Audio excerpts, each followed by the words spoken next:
सभी साथियों को मेरा नमस्कार। दोस्तों, आज हम कैल्शियम के इलेक्ट्रॉनिक विन्यास पर चर्चा करेंगे। कैल्शियम का संकेत 20 Ca40 दिया है, जिसमें 20 परमाणु क्रमांक और 40 उसका परमाणु भार होता है। परमाणु क्रमांक किसी भी तत्व के नाभिक में प्रोटॉनों की संख्या को कहते हैं, और जितने प्रोटॉन किसी तत्व के नाभिक में होते हैं उतने ही इलेक्ट्रॉनों की संख्या नाभिक के चारों तरफ होती है। इस प्रकार हम ये देखते हैं कि कैल्शियम में इलेक्ट्रॉनों की संख्या 20 है। अब यह देखना है कि इसके नाभिक का मतलब पॉजिटिव चार्ज और इसके चारों तरफ कई कक्षाओं में इलेक्ट्रॉन्स होते हैं, और इन इलेक्ट्रॉनों के रहने की व्यवस्था को ही इलेक्ट्रॉनिक विन्यास कहते हैं। तो अब हम देखते हैं कि ये बेस इलेक्ट्रॉन इस नाभिक के चारों तरफ किस प्रकार रहते हैं। तो सर्वप्रथम हम देखते हैं कि Ca20 को हम लिखते हैं। अब हमारे इलेक्ट्रॉन ऑर्बिटल्स में रहते हैं। ऑर्बिटल्स का मतलब पहली कक्षा में केवल s ऑर्बिटल होता है, दूसरी कक्षा में एक s ऑर्बिटल और एक p ऑर्बिटल होता है। इसी प्रकार तीसरी कक्षा में एक s ऑर्बिटल, एक p ऑर्बिटल, एक d ऑर्बिटल रहता है। इसी प्रकार चौथी कक्षा में s, p, d और f 4 प्रकार के ऑर्बिटल रहते हैं। उसके बाद की कक्षाओं में ये 4 प्रकार के ही ऑर्बिटल्स होते हैं। तो सबसे पहले इसके पहले भी वीडियो में हम चर्चा कर चुके हैं कि इलेक्ट्रॉन कैसे बसना शुरू होते हैं। तो सबसे पहले इस प्रकार से एक चित्र बना लेते हैं। 1s, 2s,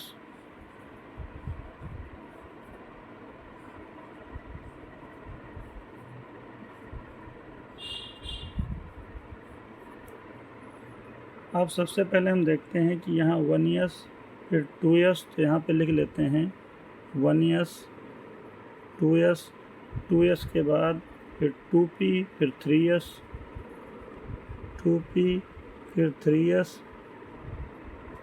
2p, फिर 3s, फिर 3p, फिर 4s, 3p, फिर 4s,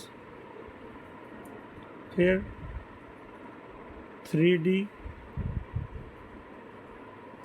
इस प्रकार इलेक्ट्रॉनों के बसने का क्रम ये होता है। तो अब हम देखते हैं कि चूँकि हमारे पास 20 इलेक्ट्रॉन हैं, तो हमने पहले ही वीडियो में बताया था कि s, p, d और f।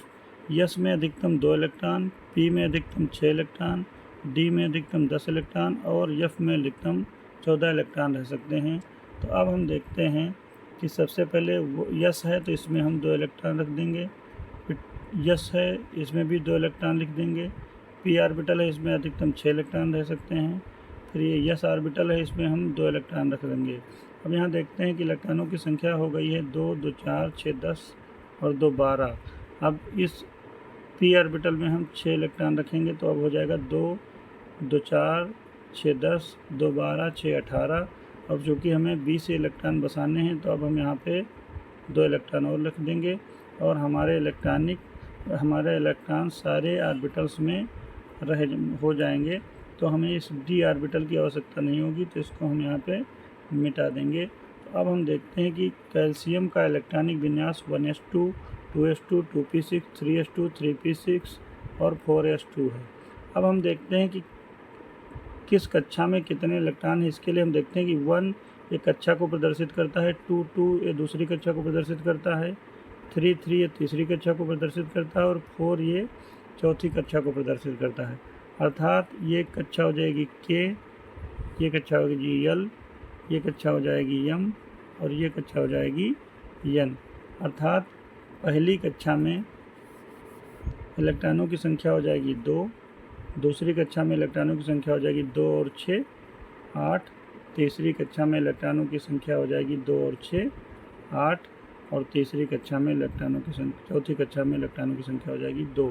तो इसका मतलब अब कैल्शियम का इलेक्ट्रॉनिक विन्यास हमें 2, 8, 8, 2 प्राप्त होता है, और हम कैल्शियम का इलेक्ट्रॉनिक विन्यास प्राप्त कर लेते हैं।